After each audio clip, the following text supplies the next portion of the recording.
The topic that I'll be speaking about is When Opening Up is Growthful, Lessons from the Trauma Therapy Relationship. A lot of the material I'll be speaking about draws from my book, Trauma and the Struggle to Open Up. So that's a place that you can find a lot of the stuff we'll be talking about. And then also, I want to, before I begin in too much detail, I want to thank the members of my lab, the Trauma and Attachment Lab at York University. So these are the members of my lab. There are several lab alumni. I also want to point out that one of my research collaborators, so some of the research that I'll be presenting here, is Katherine Claussen, who's a former ISSTD president. So she's presented some of the results that I'll be talking about here in a different form at a previous plenary, actually. I also want to thank my co-therapist who worked with me tirelessly, side by side, throughout the pandemic. In fact, my clients tend to ask for her more than they even ask for me. So I want to give a great deal of gratitude for Dr. Noisette Muller. As I say, my clients really love her. So anyway, Noisette. Okay, so let's begin with a little bit of a historical context regarding the psychotherapy relationship. So the issue of the psychotherapy relationship really goes back to the very early period of psychoanalysis, when there was a substantial controversy between Sigmund Freud and Sándor Ferenczi in the 1920s. And this controversy extends right through to the 1990s. And probably the best way of summarizing in a small, quick way what this controversy was about was the following. So the terminology that was used at the time was the idea of frustration versus gratification of the patient. But what we're actually talking about here when we talk about that is our relational stance with respect to the patient. Do we occupy a space, a stance that communicates firm, clear boundaries to the point perhaps of rigidity, but one which provides a great deal of containment and consistency and predictability?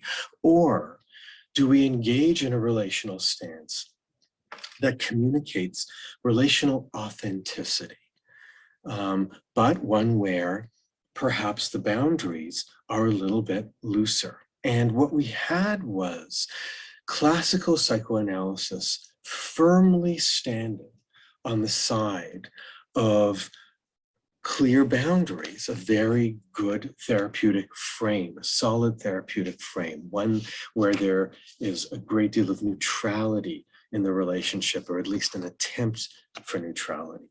On the other hand, as I say, we have relational authenticity. Sigmund Freud argued very much for therapeutic neutrality, a boundaried stance. He greatly valued the interpretation of intrapsychic conflict as curative. There was a real intellectual tone to the therapy. On the other hand, we had Sándor Ferenczi, the Hungarian psychoanalyst Sándor Ferenczi, a contemporary of Freud, arguing for a much more active therapeutic stance, one where the relationship itself was seen as curative, one that classical analysts would have called indulgent. But there was an empathic tone to the therapy. And so you have this conflict that really permeates psychoanalysis, cuts to the very heart of what kind of relationship are we actually providing to the patient.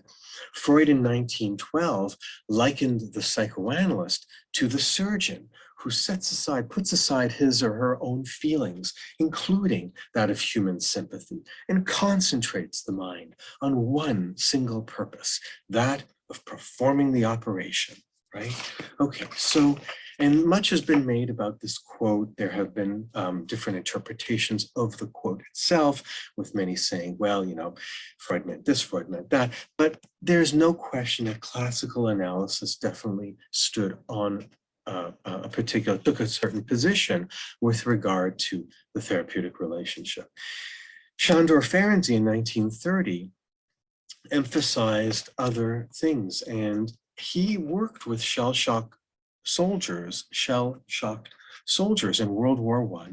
He understood and put great emphasis on actual externally caused traumatic experiences. His approach interpersonally was one that greatly valued empathy and a willingness to indulge where necessary. And in fact, he even said that an inflexible adherence to the classical psychoanalytic stance produced, in Ferenczi's view, a literal repetition of the traumatic incidents of the patient's childhood. Why? Why was this sort of what he saw as inflexibility traumatizing? Because it led to feelings of deprivation.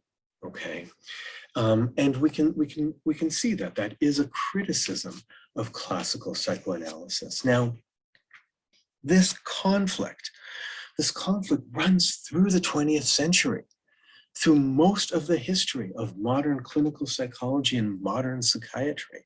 Okay, this is a really big conflict, and it doesn't get a lot of airtime, possibly because the conflict kind of has lost steam in the late 1990s. But we see writings through the 20th century, right through the 70s, in fact, through the 90s. We have Ralph Greenson, who really emphasized the Therapeutic Alliance and Leo Stone as well, psychoanalysts Ralph Greenson and Leo Stone, versus Charles Brenner, writing in the 1960s. We have Otto Kernberg on the more classical psychoanalytic position. He's still alive. And Heinz Kohut, with lots of arguments in the 70s about this issue until Heinz Kohut passed away. But Kernberg was very much in favor at the time of the classical psychoanalytic stance. Anyway, by the late 1990s, this controversy more or less was relegated to the history books. And in 1995, psychoanalysts Palmer and Meyer said, you know, in sort of writing a bit of I wouldn't exactly say a post-mortem, but a reflection on this controversy, saying perhaps this is how it should be. The thoughtful clinician holding ground, anchored by the value of Freud's intellectual rigor and restraint, while beckoned by the depths of Ferenczi's profound and sensitive compassion. In other words, any therapist worth their salt nowadays, of course, will value and emphasize the importance of predictability in the therapeutic frame, as well as relational authenticity. The controversy has recently, anyway, gone the way of the dodo. But Ferenczi's influence on the relationship, on the therapy relationship, remains profound. And this is why I am thinking about this and talking about this with you, because this is our history. This is the history of the therapy relationship. And the therapy relationship is really important in psychotherapy and certainly in trauma therapy, as I'll emphasize in a bit. So the idea of the therapeutic relationship as central to healing, okay, this concept actually has a history to it. And that's why I gave you that little history of psychology recap. 3 Hungarian psychoanalysts through the early to mid 20th century have had an enormous impact on this idea of the psychotherapy relationship and the emphasis on the importance of the psychotherapy relationship. So let me speak about these 3 people, including Sándor Ferenczi. So Franz Alexander, from the 40s to the 60s, coined the term the corrective emotional experience. What is this idea? The idea is that the therapy relationship is in and of itself a mechanism for healing. The idea is that you are providing a context for reparenting the client. The therapist acts as a new object, providing new circumstances to address old conflicts, in Alexander's view. The therapist responds with empathy, not in a punitive way, and not in a disapproving way. So in other words, this is what is meant by reparenting. And the process is a relational one. It's an emotional one. It is one that is new and different. It is mutative for the patient, all right? It is transformative for the patient, okay? Franz Alexander, there's some terrific quotes around this idea of the corrective emotional experience. Again, the psychotherapy relationship as the corrective emotional experience. And they were talking about traumatic events and people who are survivors of trauma, although they might not have always used that exact same language. Alexander 46 says, the patient, in order to be helped, must undergo a corrective emotional experience suitable to repair the traumatic influence of previous experiences. Okay, Alexander 1963 says, the patient's intimidation. So by intimidation there, I believe Alexander is referring to low self-esteem, so sense of being intimidated by others in the world. The patient's intimidation is corrected by the more tolerant and sympathetic attitude of the therapist, who replaces the authoritarian parents in the patient's mind, introjection. As the patient realizes that his modest self-assertion will not be punished, he will experiment more boldly and express himself more freely toward persons in authority in his present life. Now, this, of course, seems all relatively self-evident to most of us who value the therapeutic relationship and understand that we are, in a sense, providing a corrective emotional experience. But this idea comes very much from Franz Alexander's writing, emphasizing it. The initial reaction of mainstream psychoanalysis was that, oh my God, stop the presses, the psychotherapy relationship is super important. Everybody, let's really focus on this. Nope, the initial reaction of mainstream psychoanalysis was, meh, a collective shoulder shrug.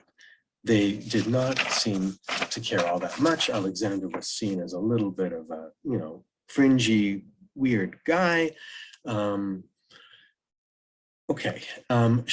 Ferenczi had a strong influence on Alexander. And so this idea of the corrective emotional experience has its roots. So there are a number of articles that are written about what are the roots of this concept of the corrective emotional experience, that a concept we hold so dear today. So this idea, as I say, has a history. And we see this in Sándor Ferenczi. And Ferenczi, who I've mentioned before, the conflict with Freud. So Ferenczi introduces this idea to psychoanalytic writing, this concept of the therapist as reparenting the client.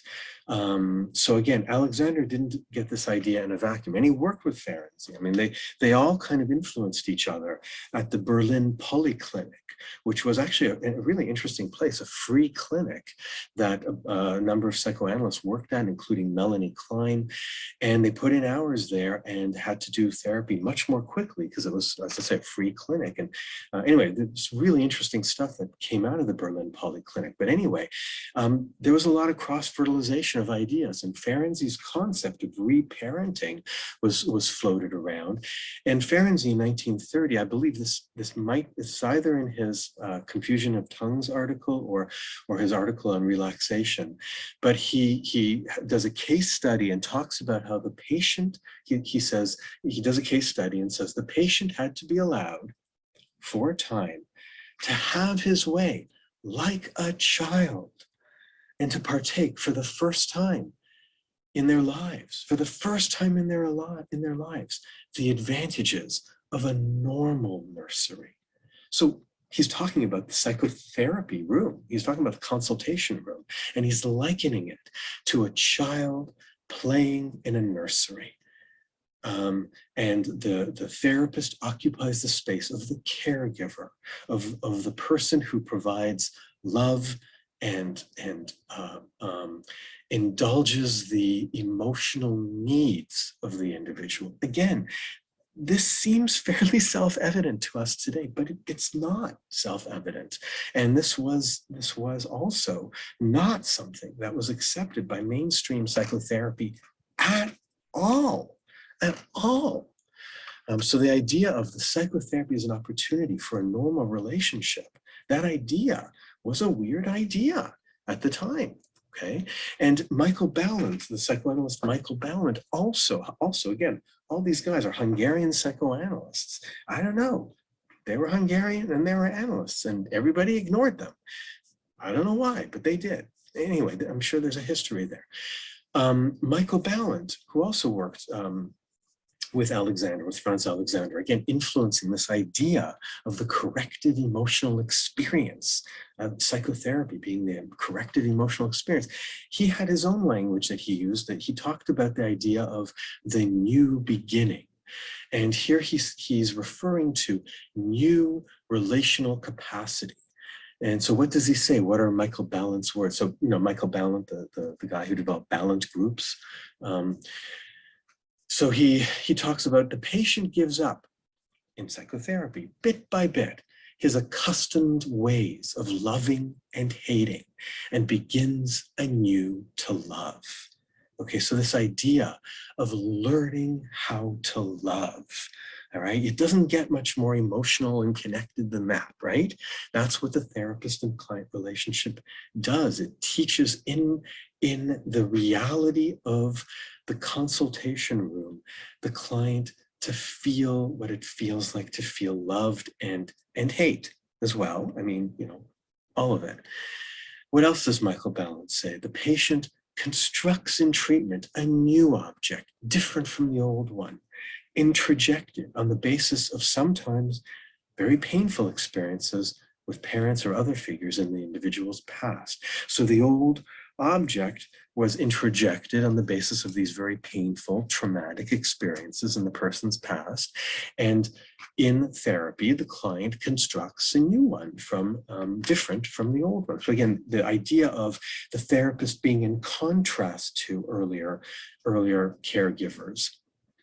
So again, like I say, these ideas were being floated around in the 30s. They were really being squelched by classical psychoanalysis, and behaviorists couldn't have given this the time of day. So really throughout much of the 20th century, this stuff was ignored. Okay, the early Hungarian analysts were ignored until they weren't. All right, soon we get the Hungarians coming through. Okay, so now I'm going to talk just a little bit about what then came afterwards, I think, in the history of the psychotherapy relationship and the history of the concept of the psychotherapy relationship as being a really big deal. Is the idea of the working alliance. So that language, the working alliance, that was popularized by American psychoanalysts. Okay, so we're leaving the Hungarians. American psychoanalyst Ralph Greenson.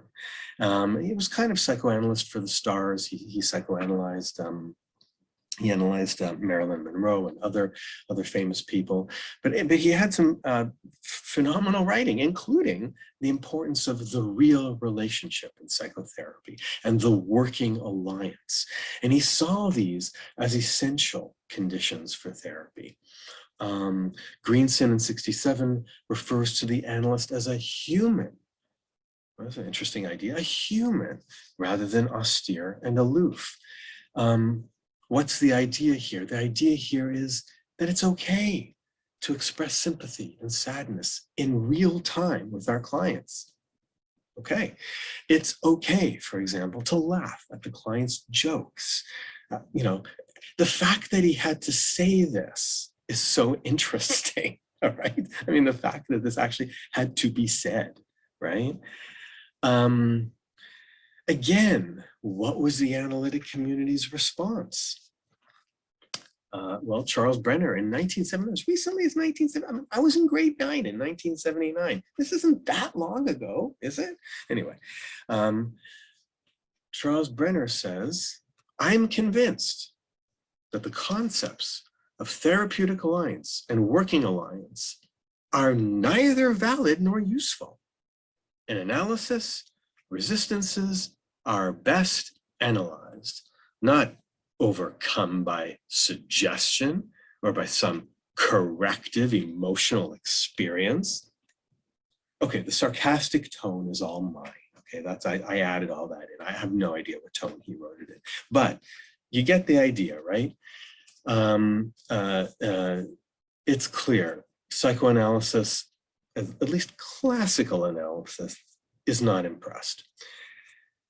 All right, so let's now shift gears into moving toward the idea of the therapy relationship in trauma work specifically. So why did I go through that little, as I say, that little psychotherapy or therapy relationship history lesson? Because it has such an impact on our work today, especially the work of Sándor Ferenczi.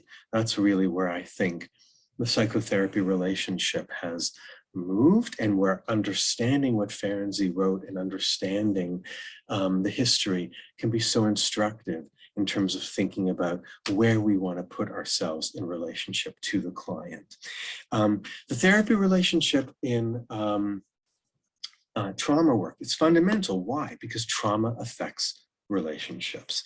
3/4 of abuse survivors are insecurely attached. We know that from some of my research, some other studies that have been done as well, but I did a really big study. It doesn't seem that big because it was only a sample size of 66, but it's a well-cited study anyway, in the Boston area with trauma survivors. Now, these are people from the general community, and these are non-treatment seeking. What makes the study different, and I think what has led it to be so well-cited, so we published it in Journal of Traumatic Stress, and what's allowed it to be so well-cited is that it's not just treatment-seeking people. So it's one thing to look at the trauma, the attachment orientation of treatment-seeking people, but these were people from the general community who we screened for abuse histories. And what we found was even people who are not even seeking therapy, they are mostly going through their lives insecurely attached, 3/4 of them. You compare that to members of the general population, and in the general population, 2/3 are in fact securely attached.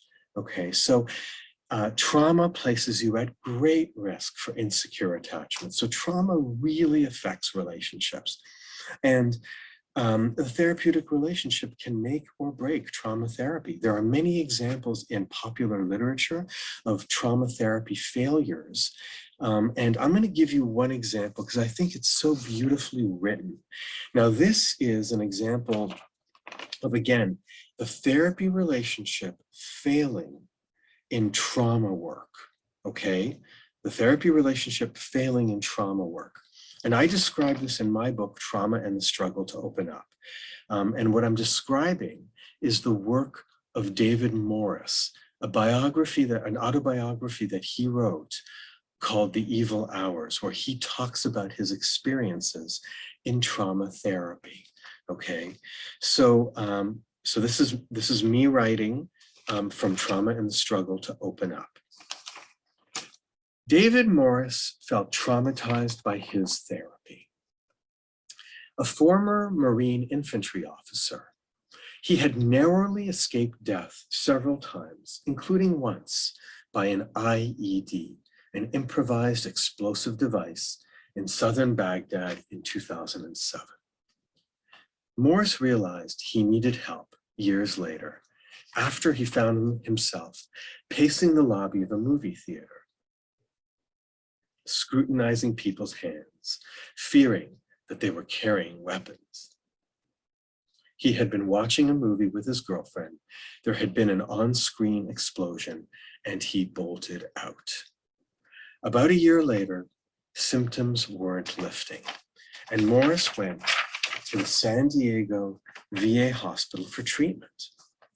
In an account of his experiences there, it's clear it didn't take long for therapy to go off the rails. Quote, "My first session began with my therapist, a graduate student finishing up his doctorate in clinical psychology, offering a kind of apology. Now, I'm probably going to say some things and make some mistakes and say some stupid things," he said. "Are you going to be okay with that?" Describing those who had worked with him at the VA as young, naive, inexperienced, and illiterate about the war on terror, Morris's account suggests that he neither trusted his therapist nor felt comfortable launching into the painful work they'd soon embark on, which focused on telling and retelling his traumatic experiences with virtually no preparation. He referred to the clinician as being, quote, "like a young salesman who was in essence selling him on the very idea of therapy." Once treatment began, far from feeling like he had a partner to share in the pain of his trauma, one who could help him make sense of the issues, Morris felt alone in the process. And he went from considering therapy unhelpful to viewing it as downright retribution. "I began to think of the treatment not as therapy so much as punishment, penance." After a few weeks, his symptoms progressively worsened to the point of him destroying his own cell phone in abject rage, and Morris quit treatment, his therapist trying to sell him on the method right to the end. Soon enough, Morris began therapy anew. This time, it was a group model with two therapists whom he experienced as understanding, patient, authoritative, and collaborative, interested in helping him examine tough issues important to him. Following a treatment that he found useful, Morris ultimately concluded, "Most people cannot emerge from post-traumatic stress by simply gutting it out. Chronic PTSD is a life-threatening event and has to be treated or intensively managed by loved ones. During treatment, you must continue to fight, continue to seek insights into your experience, continue to read and to introspect, continue to seek out the company and advice of others. The community of survivors is a real thing." Okay, so those are David Morris's words, and I find what he has to say just so instructive. And there are other also equally compelling works in popular literature. Psychologist and Vietnam vet Daryl Paulson talks about his experiences in the book Haunted by Combat. And again, in that book, he talks about the issue of psychotherapy. And although he doesn't specifically mention the psychotherapy relationship, in terms of, that's not the issue he's focusing on. It is clear that where things go awry is when the relationship goes awry. And when things go well, it's when he's able to find therapists whom he can feel comfortable enough to trust. So what does our lab's research show on this issue? Well, in summary, if you're going to put this on a bumper sticker, I would say that our lab's research shows good therapeutic outcomes walk hand in hand with good therapeutic relationships. And this is not a shocker, okay? This is not something that you're going to leave here saying, "Oh my gosh, I'm absolutely astounded by that finding." But I will say that what we have are some interesting empirical findings to support what many therapists have been seeing anecdotally over the years. And also, especially in the last half hour of this talk, I'll really be presenting in detail our qualitative findings, which really do show some things that are a little bit different and unique regarding the nature of the psychotherapy relationship. I will not say what those are so that you have to stay to right up until the end. So there we go. Okay, so yeah, so first I'm going to present the quantitative findings. And let me say that these results are consistent with a lot of the other work that that has been written about the psychotherapy relationship, you know, the empirical evidence, particularly the work by Bruce Wampold, who did a fabulous analysis of all the meta-analyses that have been done on the psychotherapy relationship. He published these and republished them in a second edition about 7 years ago called The Great Psychotherapy Debate. And here what we have are a series of different meta-analyses which accumulate findings across studies, not just on trauma therapy, but on psychotherapy more broadly speaking, and emphasize the remarkable evidence in support of the psychotherapy relationship as one of the most important factors that therapists have any control over in doing work. And what I'll say is that what we find is the results are comparable in the trauma therapy research that we've done. So I'm going to present 3 different empirical studies. First, what a project we call the Healthy Coping Project. This was a collaboration between our lab and the Toronto Sexual Abuse Programs, which are sexual abuse programs for children across the GTA. Many people don't know this in the US, but Canada is that Toronto is a city, a highly multicultural city with about 4 or 5 million people in it. It is a huge city. So we were able to catch a large percentage of kids who during this period of time were being referred for sexual abuse by engaging all of the Toronto sexual abuse programs. So this was a very you know, this study had wide reach. It was in conjunction with this hospital anyway, Children's Hospital anyway. I'm gonna move a little bit more quickly because in the interest of time. The treatment, it was phase-based integrative trauma therapy, including a trauma narrative. So we had stage 1 treatment, stage 2, and stage 3, okay, following Judith Herman's model, but it was a focus on children age 7 to 12, along with their non-offending caregivers. Okay, so any parent who was a non-offending caregiver participated, and there were over 9 agencies, so 9 agencies and a 10th one later on that participated, more than 20 clinicians. 5 waves of data collection. Baseline, we had a waitlist control where there was no therapy, an assessment period, like about a month long, the therapy period, stage 1, stage 2, stage 3, and a follow-up period. We looked at symptoms using the trauma symptom checklist, highly valid and reliable. Kids responded, parents responded, and we looked at a variety of different psychopathology measures, including PTSD, dissociation, anxiety, depression, etc. The sample size, there's attrition. Most of the analyses are on a sample of roughly 50 to 70 kids, depending on the different stage in the therapy. That's the problem with clinical research, is that there's always attrition, right? Most of the kids were sexual abuse survivors. Most of the kids also had multiple trauma. 75% had multiple traumas.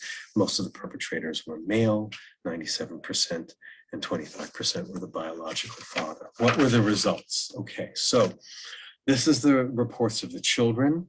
We have significant differences, reductions in post-traumatic symptoms on the trauma symptom checklist by child report. Then I'll show you the parent report as well, from pre-assessment to post-therapy, from pre-assessment to follow-up. We include pre-assessment because the kids talk about the trauma in the assessment phase.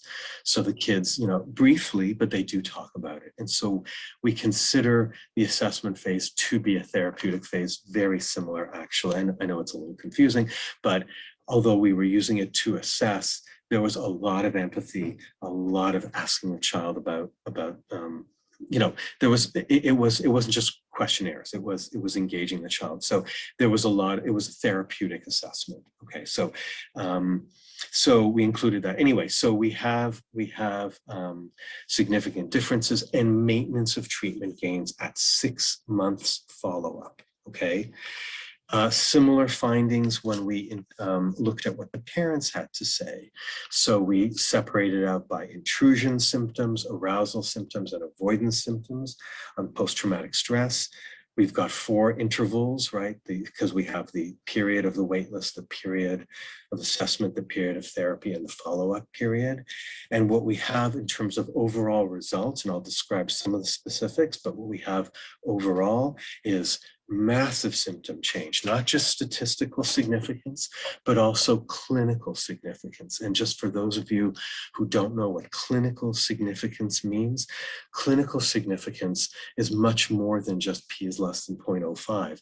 Clinical significance means that clients go from being on the distribution that is the pathological population, if you can use that term, the psychopathology distribution, to the normal distribution. And so there is a high probability when you have clinical significance that the client is no longer on the pathological distribution, but is on the quote normal distribution. So it's a much harder test to pass, the test of clinical significance. So they do pass that test. We also see no average change on the wait list. So the passage of time alone is not adequate. And then finally, we have maintenance of treatment gains at follow-up, including consolidation of treatment gains at follow-up. At follow-up, people improve even further. Now, you might wonder what the heck happened on this third, you see sort of everybody decreasing on slide 1 and 2 here, but on the third one, why do they go up? So what that means is during the waiting period, avoidance symptoms got significantly worse. During the waiting period, arousal symptoms got better.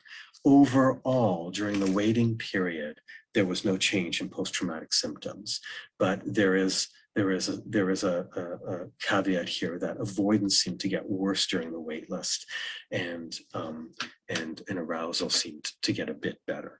Overall, I would say the results demonstrate that treatment is highly beneficial, and that there's a consolidation of treatment gains.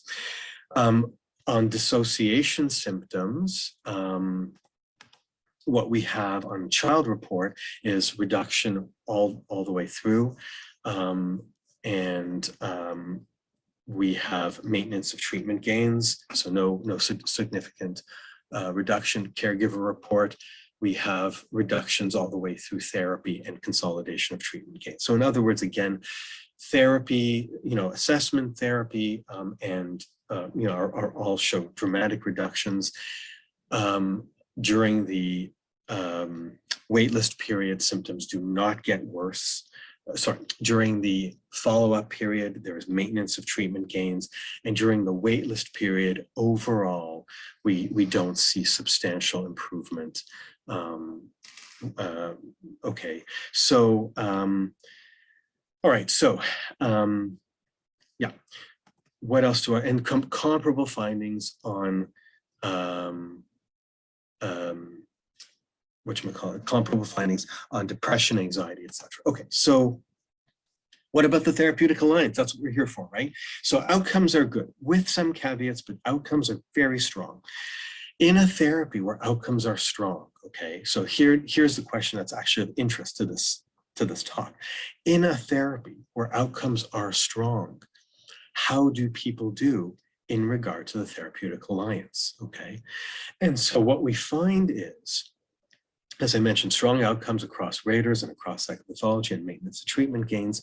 What we did was we looked at the Therapeutic Alliance. Oh, and by the way, that previous study was published in the journal Child Abuse and Neglect. So you have the publication, like that's been published. This was also published in a separate article in Child Abuse and Neglect. And what we looked at is we looked at the Therapeutic Alliance in this study from 3 different perspectives. From the perspective of the child, the therapist, and the parent, okay? And what we did was we looked at Therapeutic Alliance at sessions 3, 8, and post-therapy. And we did this because you can't look at Therapeutic Alliance before therapy starts. So you can't do baseline. You have to look at it once the treatment has begun. So we were able to look at it at these 3 time points. And so we had these questions. How strong is the alliance? Does it change over the course of therapy? We used the Working Alliance Inventory and the Therapeutic Alliance Scale for Children. And here's what we found. Okay, so let me orient you to these graphs. Let me say that, so first of all, we have the intervals of we have session 3, session 8, and post-therapy on the x-axis. And then we have alliance ratings on the y-axis. And then we have these separately for child ratings, therapist ratings, and parent ratings. And so what we find here is that,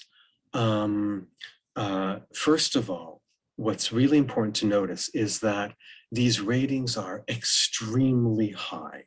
So where therapists start, where the alliance starts in all 3 of these graphs is at the very least, at the level of very good. So in other words, right from the get-go, the vast majority of clients rate their therapist quite well. What then happens is on the child rating and on the therapist rating, there is an improvement through the process from session 3 to session 8, and then from session 8 to post-therapy. On the parent ratings, they start with excellent, and that just continues throughout. So what we have with the parent ratings essentially is a ceiling effect. In other words, there's very little variability among participants, and what we see in terms of outcome is robust therapeutic gains that co-occur with a robust therapeutic alliance. And that therapeutic alliance solidifies even further through the course of therapy. So in other words, good therapeutic outcomes. So this is a study where there are good therapeutic outcomes. If this were a study with poor therapeutic outcomes, we might have found more variability in therapeutic alliance. The problem is if you're going to do a study where you try to get really good therapeutic outcomes, it turns out you tend to also have good therapeutic alliance. Okay, so and we did in fact try to make sure that our clients did better. And so so what we had was, as I say, good therapeutic outcomes walking hand in hand with a good therapeutic alliance. Okay, so next study, same issue. This is now with an adult sample, and this we called the Trauma Practice for Healthy Communities. That's what we titled it.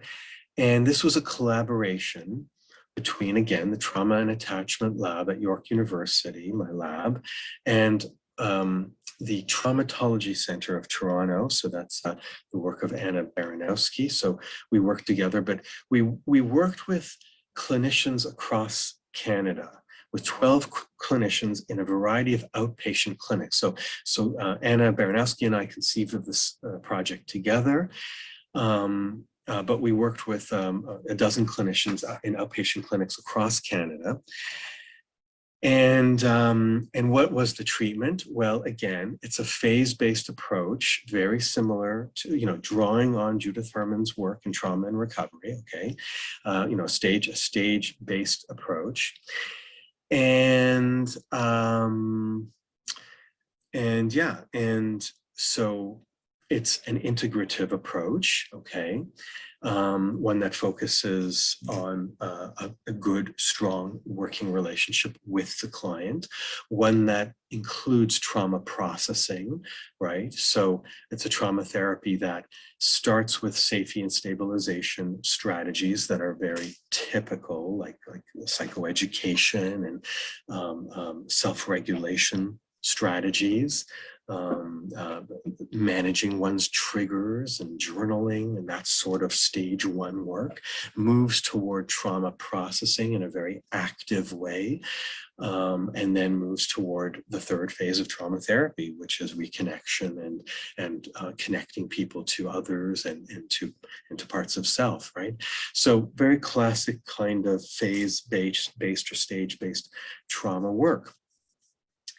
Okay, yeah, so let me talk a little bit about the data collection in this second empirical study. There were 5 waves of data collection. So we had baseline. Here we separated at each phase of therapy: baseline, phase 1, phase 2, phase 3, and follow-up. So again, the phases correspond to Herman's phase-based model. We have client self-report at each wave, okay, of data collection, and we used measures that were both valid and reliable. We assessed post-traumatic stress, dissociation, anxiety, depression. We used a post-traumatic checklist to assess symptoms of PTSD. And we also use the trauma symptom checklist to assess a variety of other subscales of psychopathology. All clients, and this was true for the other sample as well, in all the studies I'll be presenting, all clients had substantial trauma histories. In this case, physical and sexual abuse. Not everybody had both, but these are some of the abuse history characteristics: physical abuse, sexual abuse, serious injuries, like traumatic workplace injuries, but very significant traumatic ones where there is post-traumatic stress as a consequence, assault, serious domestic violence, these sorts of things. Okay, so what were some of the trauma symptoms reported? So I mentioned some of the trauma symptoms, but let me also add in here, it's very interesting that we also have, again, a situation where most of the clients didn't have one single traumatic event. So we have a real minority of people with only one traumatic event. What we had were people who had 6 or more traumatic events. The modal client had 6 or more traumatic events, with the median client having 5 to 6 traumatic events. So, and the mean clients as well. So yeah, so we have this, they've suffered, and these are traumatic events as measured by a valid and reliable trauma life event checklist. Okay, so what were the results? What did we find? Well, okay, so let me first describe results on the post-traumatic checklist. And let me separate things out just to orient you to the graph here. So in the bluish area of the graph shows clinical levels of psychopathology, okay, on the PCL. The light gray portion of the graph shows non-clinical levels of psychopathology. Excuse me. Now, the dark orange line, running through, the linear reduction shows reduction in symptoms through the process. And we see a very clear linear reduction with this regression line. What we also see is surrounding the line, the standard error. So in other words, 2/3 of the population at each data point surrounding the orange line. In other words, we see not only statistically significant reductions, but we see at each point where the majority of the population, of the sample rather, lies. Okay, so We also, on the x-axis, we start with 4 intervals. So T0 is the baseline.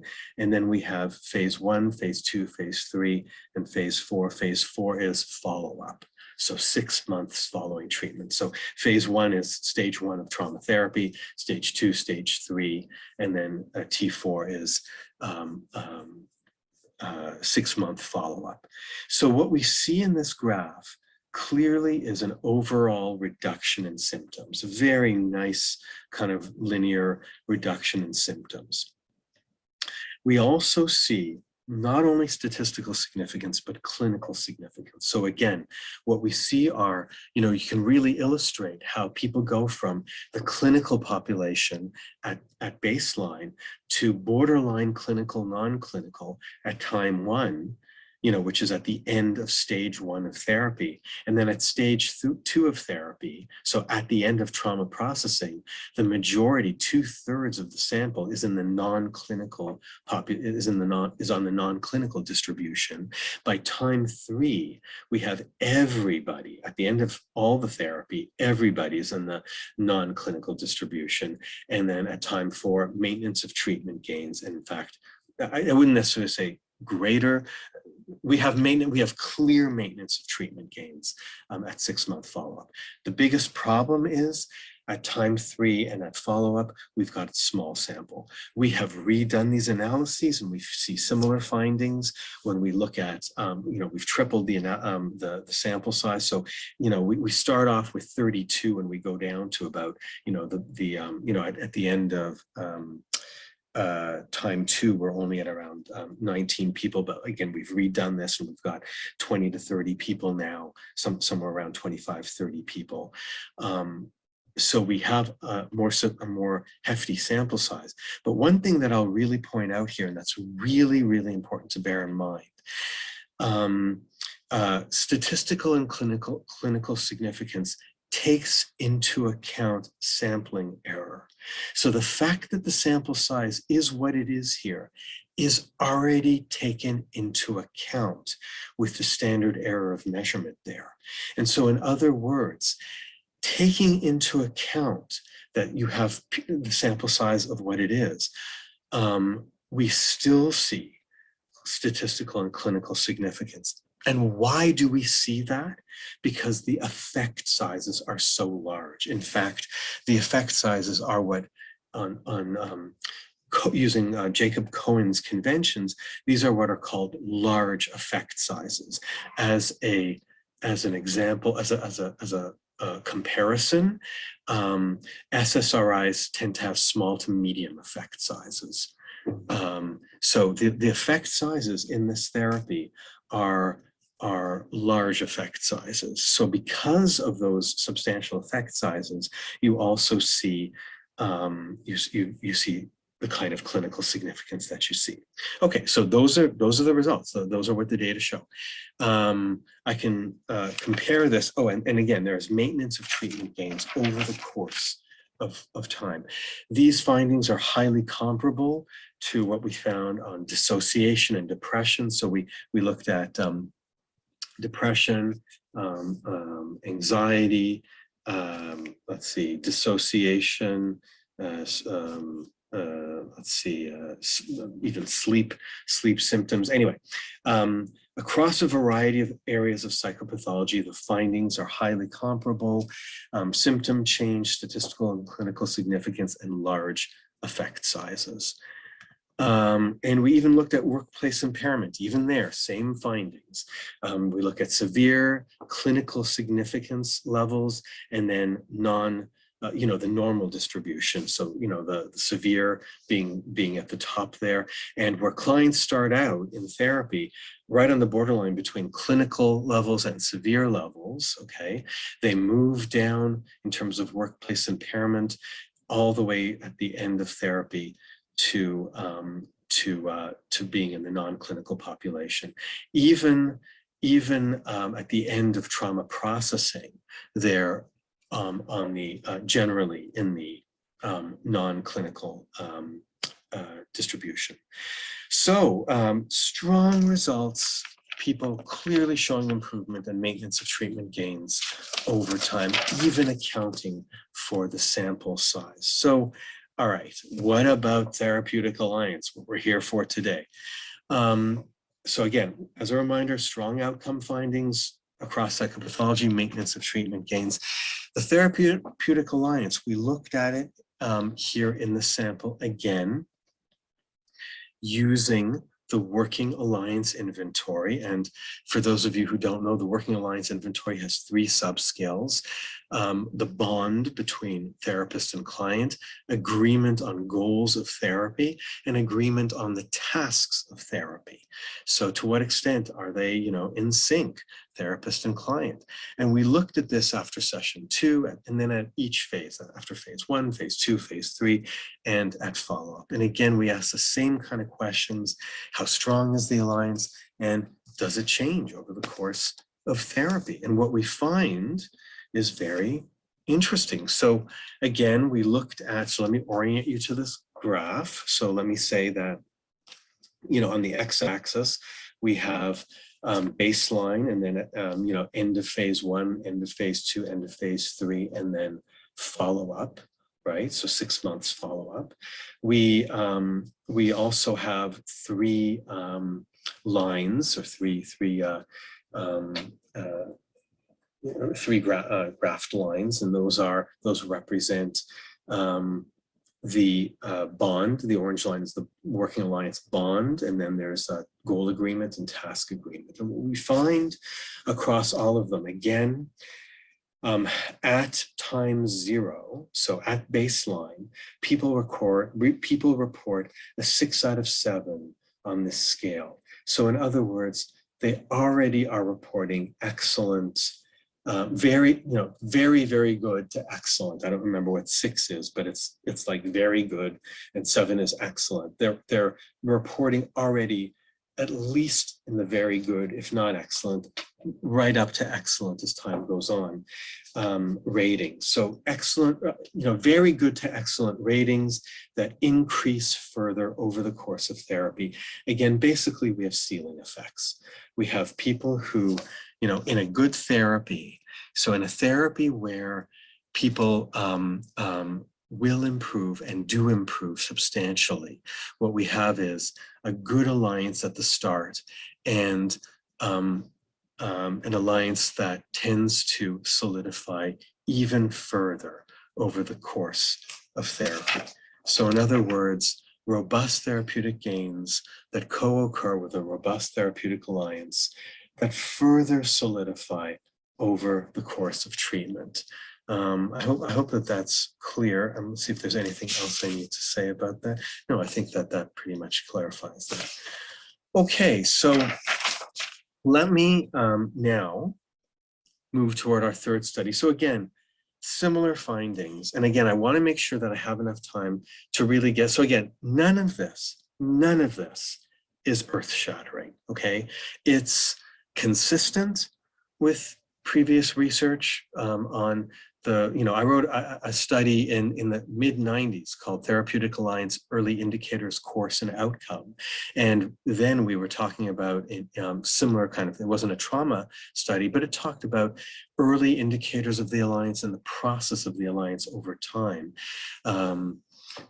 So again, findings similar, consistent. Therapeutic alliance is an extremely important variable in psychotherapy, right? As Bruce Wampold showed in his many meta-analyses, or in a summary of the meta-analyses, and as we've shown here in our trauma research. Again, not earth-shattering results, but it's good to get consistent results. Replication is important. Now let me show you some things that are maybe a little bit different and can stand a little bit as unique and interesting findings in Therapeutic Alliance that can be subjects of some interesting further research in the area. So I'm going to present to you our results from the Women Recovering from Abuse program project. And in that project, that was a collaboration between, again, the Trauma and Attachment Lab at York University, my lab, and the Women Recovering from Abuse program at Women's College Hospital in Toronto. This treatment is a phase-based integrative. This one is a stage 1 treatment, okay, or this was at the time. Okay, I'm going to describe the RAP program as it was. You know, when we did these data, they've gone through some changes, although not massive ones, but they've gone through some changes in the last few years. But that's not the point. This isn't the point. Is to look at stage 1 therapy and the alliance in that process. And so what we did was we did a quantitative study, an outcome study on 54 women who went through this program. Now, these results were presented by Katherine Claussen in her ISSTD plenary when she was ISSTD president a few years ago, maybe 8 years ago or something. And we published these results in 2017 in this article in the Journal of Trauma and Dissociation. And so I'm not going to go through this in detail. What I'm going to say, just in summary, there were 4 waves of data collection where we looked at baseline, post an outpatient group, post the Women Recovering from Abuse program, and then post 6-month follow-up. And we looked at post-traumatic symptoms and depression symptoms and dissociation. We even looked at attachment. And what we found were, again, very similar results to everything I've been talking about so far, a robust therapeutic alliance from the start. So the results regarding, okay, so regarding treatment, great outcome regarding treatment. You can take a look at the specifics. Of course, not perfect. I mean, there are some caveats to it, but again, as I say, across broad array of psychopathology measures, good, solid outcome that's maintained over time. This was published in Journal of Trauma and Dissociation. In addition, what was published in the International Journal of Group Psychotherapy was a Therapeutic Alliance research on this. So again, the quantitative results where we found, again, robust therapeutic alliance from the start that gets even stronger over the course of therapy. So again, good therapeutic outcomes go hand in hand with a good therapeutic alliance. Now, what's different here? What am I going to present here that's different? What is different here is our qualitative results. Now, what we did here is we went back and looked at these women, and we asked, so, we had already done an interview, intending to look at this, but we just got around to it now because clinical research really takes a long time to do. In this study, in this qualitative study, what we did was we looked at these clients' own reflections on the psychotherapy relationship. So this is what I'm going to be presenting here. Has not yet been published. We're going to publish it very soon, but this is our current analysis of previously collected narrative interviews with the same sample. Okay, so we did do narrative interviews with these women, but what ended up happening, as sometimes happens, is there was a corruption in the actual, so we used audio tapes because when we did the study in 2005 to 2015, I don't know what was going on, but we used audio. Anyway, it's better to use digital tapes. Anyway, so they degraded. So what we have in fact are pre and post interviews available for 12 patients. These were the recordings that were not corrupted or degraded. Thank goodness we have 12 people. Now, one thing to be clear on in terms of qualifications, those of you who don't do qualitative research might go, 12, oh my God, that's nothing. In the world of qualitative research, because it's so detailed, 12 patients for pre and post is a very good sample. That is a very respectable sample because of the fine-tuned nature of the set of analyses that you do. So 12 patients, because of the great many analyses that you do with these people and the subtlety of the analysis, of the analytic technique, that's a good sample. That's a very respectable sample in the qualitative research context. Okay, so yeah, so let's see, their trauma therapy history, they all endorsed trauma, substantial trauma. I mean, really severe trauma across physical abuse, sexual abuse, domestic violence, developmental trauma. I mean, you name it, lots of multifaceted abuse for people. Okay, now, the kind of interview we did, this is called the narrative assessment interview. It was developed by my colleague at York University, Lynn Angus. She's now retired. And what this interview looks at are people's narratives and how they change over the course of therapy. So the question of how do narratives or self-stories change during therapy? We asked, how do perceptions of self and other change in therapy? How do perceptions of the therapeutic relationship and the person's relationships more broadly change in therapy? In other words, we documented growth through therapy in the client's own words and through the client's own perspective. We asked reflective questions. We asked them to reflect on change. So we asked questions like, if you could think back to when you came into therapy and how you are now, do you feel differently? All right. If so, how? What is the impact of the way you feel differently on yourself? How does how you feel influence others in your life? We ask them also, and I love this about the narrative assessment interview, you record what people say pre-therapy, and then you read it back to them. So I've used this for many years in my practice, and it's really interesting to do this every once in a while in therapy. I ask people, how do you imagine yourself different at the end of this process? How do you imagine yourself changed at the end of this process? And what you get are, I'd like to be, I'd like to. So you get fantasy, you get wish, you get a sense of themselves, and you get them reflecting on themselves. So in the initial interview you completed before therapy, you indicated that.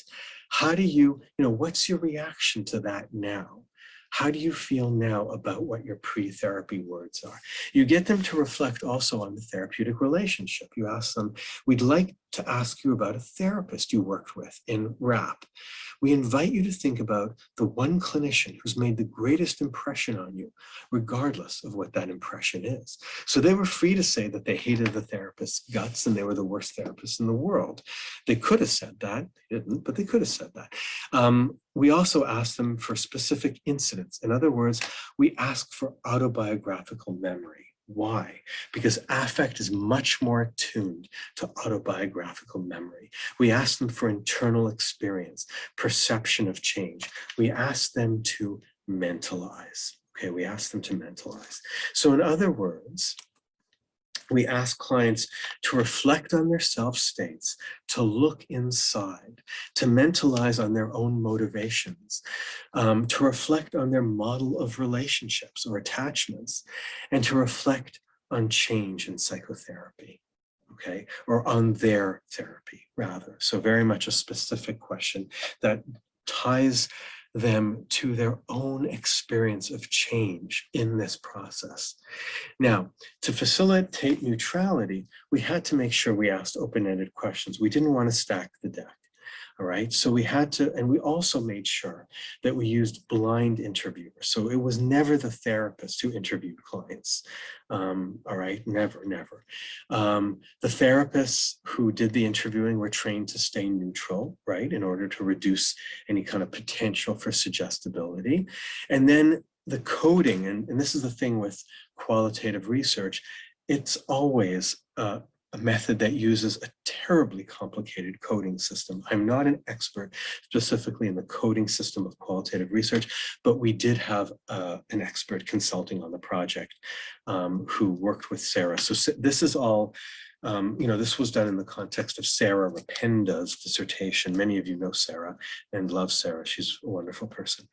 But she did not do the coding. It was a blind coder, so it was not a therapist.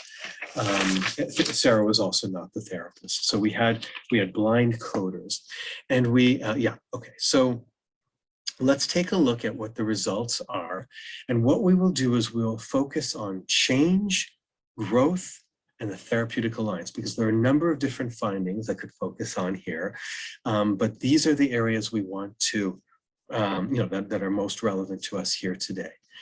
Well, first of all, let me say the clients were overwhelmingly positive. And this was, in fact, consistent with the quantitative results. Clients were overwhelmingly positive. That's not surprising because the quantitative results were positive overall. What we have are reflections now that are more detailed on their positive shifts. So in other words, yeah, we know people did better, great. And so what? What about the alliance might be what you're wondering about. Well, let me say we have it divided into a few different areas around that issue. One is what they said about their strong alliance with the therapist, what they said about the strength of their group alliance. Again, they chose to have it be strong. They weren't suggested that it was strong. We asked them about the relationship. This is what they said. And how they viewed their own increased self-understanding and self-awareness. All right, so that's what that's what the results are divided into, because that's what showed up. We didn't ask them we asked them about the relationship, and what came out was a strong alliance with the therapist. What came out was a strong alliance with the group, and what came out were increased self-understanding and self-awareness. So let's get into the specifics. What are their actual words? So regarding alliance with the therapist, the clients say, so these are direct quotes. One client said, because they, the facilitators, it was a constant. It was taken care of. They were taking care of me. Yeah, and I like that feeling. I've never experienced that before. Another client said, she, the therapist, the way she listened, there wasn't necessarily anything that she said, or, but she would say something to reinforce what I'm thinking, like kind of putting into more words. Another person said, she, the therapist, has strong feelings that I played a role in the group. And she made me feel really important, special. She did. It was genuine too. Another client said, also, these trained facilitators who were able to keep on an even keel, I felt I was in a safe place to express what I felt about something that was said. And then let's listen closely to the next two. This client says, my therapist, and she gives her name, she was amazing and made me realize that she was taking care of me and holding me. And what would it be like to hold me, to think about actually myself, to put my needs before? Like if I'm feeling a certain way, I would express it and just be able to take care of me.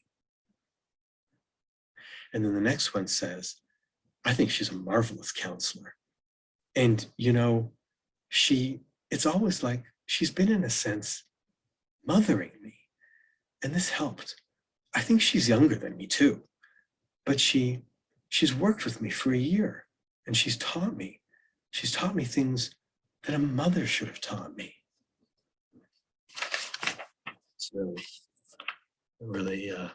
It's really something. And then, so that's alliance with the therapist. Now let's listen to what they say about alliance with group members, okay? And we can draw our own conclusions, right? They say, one client says, I found a group that I didn't feel like an ugly duckling with, that I could relate to on a whole different level, or on a lot of different levels, sorry. There was a lot of imprinting and bonding with other group members, says another person. and awareness and recognitions that were brought on with other members that I think will always be there for me. And they were very important. And then another client says, and I feel this is the place to do where I feel safe. Feels like I'm in good hands, nurturing hands. Okay, so you see all this parenting and mothering metaphor. At least that's what I read. Okay. Another client says, I felt like I was a little bit more together when I was here. It just felt like a family. I guess, I think because as always, my biggest problem is family. So I'm constantly seeking out family. And then another client says, because in the space of the group, it was a safe place with women who shared experiences, the same experiences. So again, I mean, we really see these themes that really harken back, in my view, as I read this, that really harken back to some of the ideas espoused in the teens and in the 20s by Sándor Ferenczi, and voiced in the view of Franz Alexander and the corrective emotional experience, and articulated so beautifully in the language of Ralph Greenson, the working alliance, right? The bond between therapist and client. All of these concepts, really, in my view, are beautifully reflected in these words. And then finally, I want to end here with the final set of themes. Now, again, these are just examples. These are not all the things that clients said. There are reams and reams of comments that are like this. These are just kind of the greatest hits in a sense, but or they're reflective of what clients said. But the theme of connection with the therapist, connection with group members, just screams out at you as you read the narrative assessment interviews of these women. Finally, increased self-understanding and self-awareness, growth. What do the clients say? Well, the first one says, I still fall back. I still go into crisis, but I'm more aware of what they mean now. Isn't that what we're trying to do in therapy? Yep, things will still happen. You will still get triggered. Trauma therapy doesn't fix anybody, but does it help people be able to live a good life? Yeah, it can, right? It can. What else do they say? The next, it was such an eye-opener for me. It opened up a lot for me since, and how I behaved, how trauma impacted me. It's just more clear to me how I've been. Before, I was totally in the dark. I didn't know why. I was getting flashbacks. I didn't know why. I was like dreaming things. It was an eye-opener for me. It helped me a lot. Another client said, right, I mean, isn't that beautiful? Why do I do that? Another client, I understand why I was food restricting before. I never realized that it was because it was the only thing that I could control. And then another client says, there's been a shift. There's absolutely been a shift. I think mainly it's the program made me realize that my way of thinking was not so much distorted, but it was a pattern, a brain pattern. I was needing to understand that there are other resolutions. There are other options. And then finally, an example of this is, I was made aware of things I do, ways I cope that maybe aren't so good. And it was sometimes a revelation for me. I was able to start standing up for myself. This was a big one, right? Self-esteem, it's a big one. So just beautifully articulated, in my opinion. I think these words just really beautifully articulate and really give an opportunity. And as I say, this has not yet been published. We are going to publish this in an article that will be called "In Their Own Voice: A Qualitative Study of Survivors' Experiences of Brief Intensive Trauma Therapy." So Sarah and I will publish that. I would like to have Donald Winnicott have the last word here. And I just think Winnicott says this so beautifully in 1947, right? I mean, old idea. He says, there is a vast difference between those patients who have satisfactory early experiences, which can be discovered in the transference, and those whose very early experiences have been so deficient or distorted that the analyst has to be the first in the patient's life to supply certain environmental essentials. Now, I happen to think that Winnicott nails it. So thank you. Here are my book titles, and that is how you can reach me.